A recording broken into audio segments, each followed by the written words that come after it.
ปลาตัวนี้ก็หาตื่นแต่นอนนี่ซื้อส้มปลามาเป็นกินนี่ส้มปลาเด้อนี่นะส้มปลานี่เห็นบ่นี่ซื้อมาเป็นแฟกเป็นกินนะซื้อมาเป็นโลนึงเนาะ ห่อเด้นี่ห่อบักใหญ่นึงนี่นะนี่มีแต่ใบตองเนี่ย ห่อใหญ่เลยพี่น้องเอ้ย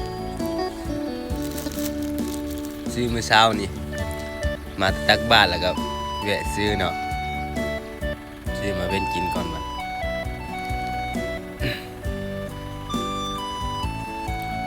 อยู่พี่ห้องกินสบายพี่น้องเอ้ยบ่คืออยู่เขตเนาะขอดนาเฮาเนาะหากินกะกินแต่แนวเก่าบ่แซ่บบ่ได้เนาะเปลี่ยนแนวกินแน่